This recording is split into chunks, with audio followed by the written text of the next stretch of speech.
दोस्तों, ऑनीज एक्वा का और एक नया वीडियो में आप सभी लोग को स्वागत है। और आज हम लोग आए हुए हैं सीस्केप्स में, जो कि है एंटायर बंगाल में हमारे मरीन का सबसे बड़ा और अव्वल नंबर का एक शोरूम। तो चलिए चलते हैं अंदर में, चलिए मिलते हैं उनके ओनर के साथ और फिर गुफ्तगू करते हैं। It's all about marine tanks, marine fishes and Seascapes.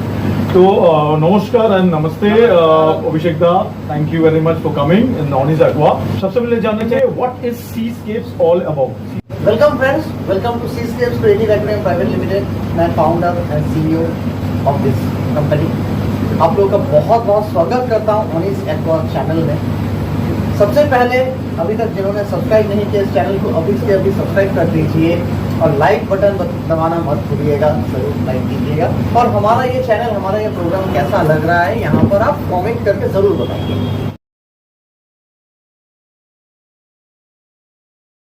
Now what is Seascapes? Seascapes is nothing but the scapes under the sea. आपके ड्राइंग रूम में, आपके बेडरूम में, आपके ऑफिस में यही समुंदर का खूबसूरत ये ब्यूटी, इसी चीज को उठा के रखने का काम ही है सीस्केप्स का। थोड़ा बहुत अगर आपका जर्नी लेके थोड़ा जानना चाहिए। स्कूल लाइफ के पीरियड से ही मैं मेरीन का शौकीन था या मेरा मेरीन करने का मन था, लेकिन मेरे पास ये मेरीन करने के लिए नॉलेज या फाइनेंशियल कैपेसिटी कुछ भी नहीं था। तो तभी मैंने धीरे धीरे अपना पढ़ाई को मेरीन के ऊपर डाइवर्ट किया। नेशनल जियोग्राफी से देख के इसके बारे में शौक चला, तो मैंने सोचा कि मैं इसके बारे में थोड़ा पढ़ाई करता हूँ, जानकारी देता हूँ। तो मैं अपना ग्रेजुएशन भी, मास्टर्स भी मेरीनोलॉजी के ऊपर किया। फर्दर मैंने स्टडीज़ भी इसके ऊपर किया। करते करते अपना पढ़ाई करते करते इस लेट बैक आप कह सकते हो अराउंड 2006-7 से मैंने पहला एक्वेरियम, ये मेरीन एक्वेरियम को लेकर धीरे धीरे काम करना शुरू किया। ये ट्रायल एंड एरर, इधर उधर से जुगाड़ करना, ये करना, जो एक बेसिक हॉबीज लोग करते हैं। And I am very sure कि वो समय में बहुत मरीन फिशेस हम लोग को मरता था, क्योंकि देखिए मैं भी कॉलेज में नॉलेज, हम लोग का वो समय में उस तरह का मरीन का नॉलेज उतना हम लोग का गहरा था ही नहीं। Not only marine, fresh water का भी था नहीं लोगों के पास। वहाँ पर कोई गूगल ये सब कोई ग्रुप से नॉलेज था ही नहीं। मैं जो और लोग तब मानते थे कि marine is next to impossible, almost impossible. Exactly, तो ये कोई कर ही नहीं पाएगा। इनफैक्ट दुकानदार लोग भी तो वैसा ही बोलते हैं। नेक्स्ट इम्पॉसिबल चीज था, तो ये मेरे लिए बहुत ज्यादा चैलेंजिंग था। कॉलेज स्ट्रीट के वहाँ पर केमिस्ट्री लैब का अलग अलग सॉल्ट मिलता था, मेरीन का सॉल्ट नहीं।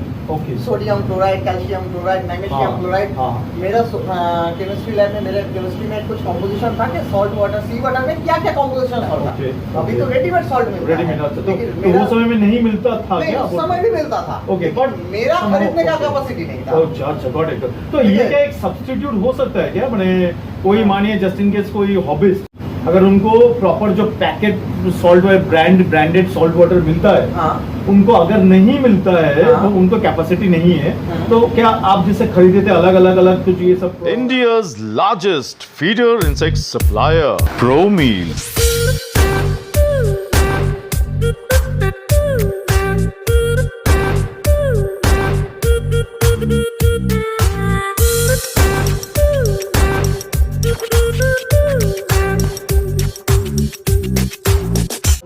बिल्कुल वो ऑप्शनल हो सकता है, प्रोवाइडेड प्रॉपर प्रोपोर्शनल रेशियो जानना पड़ेगा उनको।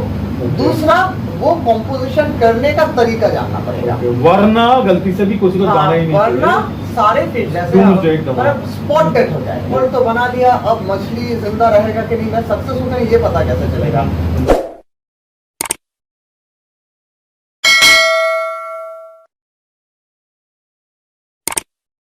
मछली खरीदने का तो पैसा है नहीं, ठीक है। तो वहां से दीघा चले गए। अच्छा। दीघा कोस्टल एरिया में जाके जो नेट फिशिंग होता है, वहां से कुछ फिशिंग, लाइव फिश पकड़ने का कोशिश किया। मैं इतना हार्डवर्क किया कि 20 लीटर पानी मैं कैरी करके कैलकाटा से दीघा बस से चला गया। वहाँ होटल के बाल्टी में पानी को रखा, एयर पंप दिया, दीघा के समुद्र से वो लाइव फिशेस कलेक्ट करने की कोशिश करके उस बाल्टी में डाला कि वो मछली मेरे बनाए हुए पानी में जिंदा रहते हैं कि नहीं। उस समय मेरा खुशी का ठिकाना नहीं था कि मेरा बनाया हुआ पानी में मछली रख सकता हूं। अपना एक्सपेरिमेंट, एक टेस्ट जो होता है वो सफल हो गया।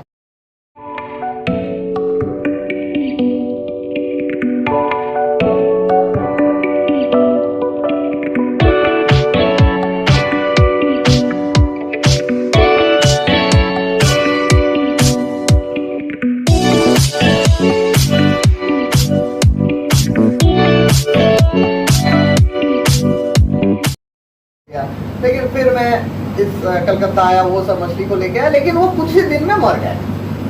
ठीक है, तो मर गए। उसके बाद मैं उसके ऊपर और रिसर्च करना शुरू किया, क्योंकि मेरे पास पानी ही सक्सेसफुल था, इकोसिस्टम सक्सेसफुल नहीं था। पानी तो बना लिया था, लेकिन इकोसिस्टम पता नहीं था। इकोसिस्टम के ऊपर जानकारी देता गया, करता गया, करते करते थोड़ा बहुत आइडिया करते करते 5-6 साल बीत गया। फिर मैंने 2013 में अपना छोटा सा एक्वेरियम का शोरूम ओपन किया।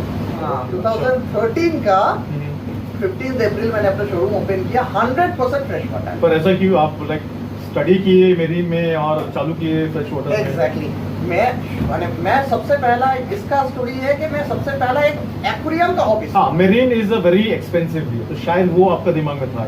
एग्जैक्टली, यहाँ पर मैं एक्सप्लेन करूंगा। मैं सबसे पहले एक एक्वेरियम हॉबी, बचपन से मैं मछली पाला, मतलब आप कह सकते हो पहले मेरे घर में मछली था, मेरे मामा लोग, पापा लोग लगते थे। तो मेरा पहला पैदा होने के बाद जो पहला मैं पेट देखा वो फिश, उनके साथ मैं बड़ा हुआ। और फ्रेश वाटर, तो गप्पी मौली का ब्रीडिंग करवाना। फ्रेश वाटर का भी आइडिया था, वो भी आप पाले थे? उसमें बहुत डेप्थ। अच्छा, उसमें आप पाले थे। ओके, बहुत डेप्थ होने के बाद, फ्रेश वाटर करने के बाद मैं अपने 20 साल के कम उम्र में ही मैं फ्रेश वाटर को कंप्लीट करके मेरीन को टच कर चुका था। एम था मुझे मेरीन में जाना है। तो right from the day one मेरा सारा फ्रेश वाटर का टैंक भी मेरीन में कन्वर्ट करने लायक बेस स्ट्रक्चर बना के ही मैंने किया था। ठीक है, तो फिर 4-5 महीने बाद मैंने पहला मेरीन इंस्टॉल किया अपने दुकान में, एक 2 फीट का marine aquarium with a proper knowledge. सब DIY का एक्सपीरियंस हो चुका था, प्रॉपर नॉलेज के साथ एक पहला। कौन सा साल था और क्या क्या फिशेस था? 2000, मेरा वो फोटो भी शायद कहीं मेरा फेसबुक में होगा। 2013 के अक्टूबर में मैंने फिशेस के क्या क्या था?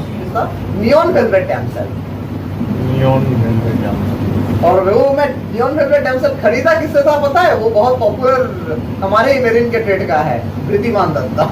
यहाँ से मेरा प्रोफेशनल मेरीन जर्नी स्टार्ट होता है। ठीक है, फिर मैंने धीरे धीरे मेरा टारगेट मेरीन था, तो मैं एक एक फ्रेश वाटर को ऑफ करता गया, एक एक मेरीन कन्वर्ट करता गया। धीरे धीरे अपने आप को डेवलप किया, करते करते सीखता गया, मछली मरता गया, मेरा गलती सीखता गया, प्रैक्टिकल, क्योंकि मैं थ्योरी जो पढ़ा था और मैसिव स्केल में जो प्रैक्टिकल कर रहा था, बहुत अंतर है। तो उसको मैच कराना सबसे बड़ा बात है। शुरुआती 3-4 साल मेरे लिए बहुत डिफिकल्ट रहे, बहुत ही डिफिकल्ट रहे। मेरा तो इतना बड़ा शोरूम हुआ भी नहीं करता था, छोटा सा अंदर वाला ही पोर्शन मेरा। अच्छा, कितना बड़ा जब बोल रहे हो, ये कितना बड़ा शोरूम? मेरा सबसे पहला मैं जब 2013 में इसी पोजीशन में मैं दुकान खोला था, अंदर का ही पोर्शन था 90 स्क्वायर फीट का। अच्छा, तो उसके बाद मैंने 1, 2, 3, 4 बाकी सारा दुकान तो अभी ये कितना बड़ा स्क्वायर फुट होंगे? ये 90 से 2000 स्क्वायर फीट में कन्वर्ट किया। This is 2000 square feet area complete part करके अगर आप लोगे तो अराउंड 1800 स्क्वायर फीट का ये एरिया है। तो 90 स्क्वायर फीट से मैं जर्नी स्टार्ट किया 2013 में, और 2024 11 साल के अंदर बाकी सारे दुकान को खरीदते हुए, अटैच करते हुए, तो अराउंड 2000 स्क्वायर फीट के आसपास। और अभी टैंक्स में मेरीन टैंक्स कितने हैं आपके पास? एक मेरीन एक्वेरियम से मैंने शुरू किया, और अभी मोर देन 50 मेरीन एक्वेरियम सिर्फ डिस्प्ले में है मेरे यहाँ पर। ठीक है, इस वेस्ट बंगाल का सबसे बड़ा मेरीन एक्वेरियम का शोरूम है। 3-4 साल बहुत स्ट्रगल रहा। कस्टमर का ऑर्डर आया, मछली बना रहा हूँ, टैंक बना रहा हूँ, कुछ प्रॉब्लम हो रहा है, मछली मर रहा है।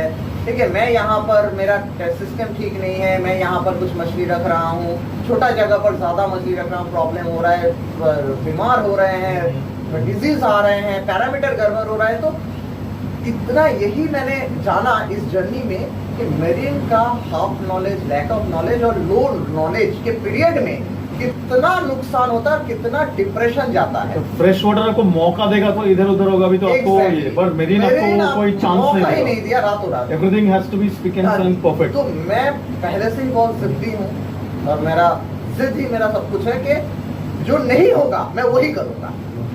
मेरे शोरूम में मॉडिसाइडल है, ये भी मेरा जिद है कि मॉडिसाइडल नहीं रहता, क्यों नहीं रहेगा। और मैं, आप देखेंगे ये शो में जहाँ लोग मॉडिसाइडल के नाम से डरते हैं, मैं शो में डिस्प्ले कर दिया मॉडिसाइडल। I have the guts, I have the capacity to make it. मॉडिसाइडल को लिए जाना है तो कैप्टिविटी में वो फीडिंग करता ही नहीं है। और मैं आपको मेरा मॉडिसाइडल को फीडिंग करवा के दूंगा। आज एक मॉडिसाइडल जिंदा मेरे पास अगर है, तो इसके पीछे 100 मॉडिसाइडल का सैक्रिफाइस गया है।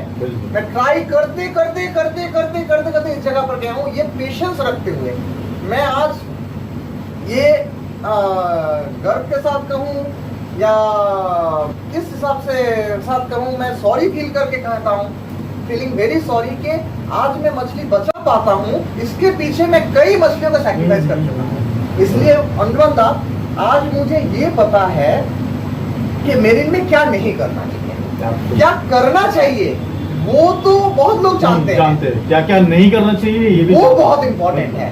आज कोई भी आई रिमेम्बर, जस्ट छोटा सा मेरा एक मेरिन का एक्सपीरियंस दे रहा हूँ। मतलब कि एक दिन फ्रेंड मुझे बोले हुए थे, आई वाज मोर और लेस रिलेटिवली नया था, शायद 1 साल के थे ऑल दैट। मेरा वो फ्रेंड बोले थे कि वो लोकल कुछ जो मरीन का जो सॉल्ट था थोड़ा चीप था, तो वो यूज नहीं करने के लिए, बट मैं सोचा चलो ठीक है, पैसा बचाने के लिए मैंने वो मैंने इम्पोर्टेड सॉल्ट के जगह मैंने लोकल ब्रांडेड सॉल्ट मैंने यूज किया था। इस बाई कलर डॉटी बैग, पर्पल और येलो में होता था।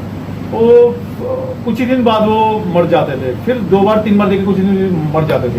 ये क्या माजरा है, जानते कि हार्डी फिशर मरता है। उसके बाद जब मैंने पीएच चेक करके देखा वो वाला, ये जो इंस्टेड आई थिंक जो 9 अराउंड 9 होना चाहिए, वो हार्डली 8 पॉइंट समथिंग कुछ दे रहा था। और वो पीएच वो लोकल वाला सॉल्ट वो पीएच उतना उठा भी नहीं पा रहा था, एंड दैट्स द रीजन मेरा फिश मर रहा था। इसलिए मैं, आप कह सकते हो 2013 से लेकर 2018 5 साल, मुझे सिर्फ 5 साल निकल गए ये जानने में कि मेरिन में मैं कितना गलती कर रहा हूँ। आई रिमेम्बर जब मैंने वो मेरिन करते थे, मेरा एज अ हॉबी, कुछ 2005 ऐसा होंगे जब स्टार्ट किए थे मेरिन का। आई रिमेम्बर जो दुकान जो लोग सेल करते थे, या 2-4 टैंक्स मेरिन थे, वो लोग भी बोलते थे कि लाइक मेरिन उन लोग से भी नहीं होगा, वो लोग वैसे मर रहा है, टिका नहीं पा रहा है। तो इवन जो लोग सेलर्स है वो लोग भी कॉन्फिडेंट नहीं थे। एग्जैक्टली। तो मेरा भी शुरुआती दौर में कॉन्फिडेंस कम ही था, क्योंकि नेगेटिव रिजल्ट आ रहा था। तो फिर मैंने क्या किया, मेरा जो पढ़ाई को लेकर, थ्योरी को लेकर, प्रैक्टिकल को लेकर सब एक लाइन पे रखा, परमुटेशन कॉम्बिनेशन करके सब गलतियों को छांटता गया और सिर्फ उसे कंसंट्रेशन करता गया, अपने तरीकों को कंसंट्रेशन करता गया। आज इस मतलब मैं लगभग मेरिन का जर्नी में मेरिन के साथ खेल रहा हूँ, तब से लेकर आज तक लगभग 20 साल, और आज जाके मैं ये कॉन्फिडेंटली कह सकता हूँ कि मॉरिस आइडल जो वर्ल्ड का टफेस्ट फिश है, उसे भी मैं रख सकता हूँ। ठीक है, तो ये जो कॉन्फिडेंस है, ये मैं अपने गलतियों से सीखा, अपने गलतियों को सुधार के सीखा हूँ। अच्छा, तो अभिषेक दा, ये थोड़ा बिल्कुल जानना चाहेंगे कि आई एम वेरी श्योर बहुत सारे हॉबीज जो मेरिन के एस्पिरेंट्स है, वो लोग आपसे बहुत कुछ सीखना चाहेंगे एज टू कि फिर आप जो कुछ गलतियां की, हाँ, ये लेकर थोड़ा बोलिएगा, ताकि क्या क्या ये गलती करना नहीं चाहिए, सबको भी थोड़ा मालूम पड़े। बिल्कुल। मेरिन में बेसिक में, बहुत एडवांस लेवल में नहीं बोल रहा, बेसिक में बता रहा हूँ, क्योंकि बहुत वास्ट सब्जेक्ट है ये। मेरे सब्जेक्ट, मेरे जो गुरु मिस्टर अमित चटर्जी मेरे गुरु हुआ करते थे, अभी भी है, तो उनके आशीर्वाद से मैं सब कुछ सीखा हूँ, गाइडेंस से। मैं क्या कुछ गलती का बता रहा हूँ। सबसे पहला गलती तो ये है कि इनकम्प्लीट सेटअप, इम्प्रॉपर सेटअप कह सकते हैं। तो यानी फिर आप जानना चाहेंगे ये इनकम्प्लीट सेटअप होता क्या है और एक कंप्लीट सेटअप क्या होता है, डिफरेंस क्या होता है? डिफरेंस पहले मैं गलतियों का लिस्ट बता देता हूँ, फिर उसका ठीक है। तो पहला पॉइंट मैं बताऊंगा इनकम्प्लीट सेटअप, इम्प्रॉपर सेटअप। ये एक्सप्लेन कर देता हूँ क्या है इनकम्प्लीट सेटअप। मींस मेरिन का मछली जिंदा रखने के लिए आपको एक कंप्लीट इकोसिस्टम बनाना है, और इकोसिस्टम का एक पार्टिसिपेंट अगर कम हो तो ही वो इनकम्प्लीट हो जाए। इकोसिस्टम में आपको लाइफ साइंस चाहिए, लाइफ रॉक चाहिए, प्रॉपर केमिकल चाहिए, प्रॉपर बायोलॉजिकल फिल्टर चाहिए, प्रॉपर फिल्ट्रेशन का सिस्टम चाहिए, मशीनरी चाहिए। ये 10-12 किरदार होता है कंप्लीट होने के लिए, और यहाँ पर कोई भी किरदार ना हो या कम हो तो ये सेटअप इम्प्रॉपर, इनकम्प्लीट हो जाए, कमजोर हो जाएगा। दूसरा पॉइंट है पेशेंस। गलती मेरिन में सबसे पहला हॉबीज दुकानदार सबको ही करता है, पेशेंस खोकर। ये टैंक अच्छा लग रहा है, अभी ज्यादा मछली डाल दी है, वो भी विदाउट आपका नाइट्रोजन साइकिल। एग्जैक्टली, मुझे जल्दी जल्दी अच्छा मछली डालना है, ये मछली डालना है, वो मछली डालना है। दुकानदार का भी पेशेंस नहीं रहता है, जल्दी जल्दी बेचने करते हैं, और हॉबीज भी चाहते हैं जल्दी जल्दी में अपने टैंक में डालो। तो जितना जल्दी, फ्रेंड्स, जस्ट इन केस किसी को अगर नाइट्रोजन साइकिल क्या होता है, कैसे किया जाता है, अगर मालूम नहीं है, मेरा एक वीडियो किया हुआ है, उसका लिंक भी इसी डिस्क्रिप्शन में दे दूंगा। तो पेशेंस नहीं हो तो मेरिन नहीं होगा। ये पैसे से नहीं होता, ये पेशेंस से होता है। ठीक है। और एक गलती होता है wrong choice and wrong source of purchase. अगर आप कहीं से मछली खरीद रहे हो, पहला तो रॉन्ग चॉइस, आपके कंपेटिबिलिटी चार्ट में वो मछली नहीं आता है। जो मैंने एक ठीक है? फिश के दूसरे के साथ जो चलता ही हाँ, नहीं है हाँ। आप वो डाल रहे डाल रहे हैं, ये अपना रॉन्ग चॉइस हुआ। ये आपका टैंक छोटा है, बड़ा मछली डाल दिए, बड़ा मछली के साथ छोटा मछली डाल दिए, तो ये एक चॉइस है रॉन्ग चॉइस। और wrong source of the purchase means आप जो परचेज किए हो वो मछली क्वारंटाइन नहीं है, वो हेल्दी नहीं है, उसमें इन्फेक्शन है। आप बिना समझे उसको उठा के लेके आ गए, आपके टैंक में इन्फेक्शन फैल गया, ठीक है? तो अच्छा आप प्लीज कंटिन्यू। हाँ। मेरे को कुछ क्वेश्चंस आ रहे हैं, मैं हाँ। भूल जाऊं तो अलग अच्छा, बात है। ना, आप बोलिए, कर लो। बोलिए। अच्छा यहाँ पे प्रश्न मेरा दिमाग में आ रहा है कि एक हॉबिस्ट को कैसे पता चलेगा कि वो मेरीन फिश जो परचेज कर रहा है हाँ। क्वारंटाइन है कि नहीं? खाना फीडिंग, पहला फीडिंग का जो कॉन्सेप्ट है, it's a very wrong concept. क्या सटल डिफरेंस है जो कि शायद दूसरे कोई मिसगाइड करता है हॉबिस्ट को, और आप क्या फिर सही क्या गाइड करते हैं? अच्छा, तो- सिर्फ वो मैं जानता हूँ, ठीक है? वो खाना भी खा रहा है, मेडिकली भी फिट है, लेकिन 7 दिन से ज्यादा वो जिंदा नहीं रहेगा। वो मैं जानता हूँ, मेरे एक्सपीरियंस से। इसीलिए मैं कह रहा हूँ थंब रूल।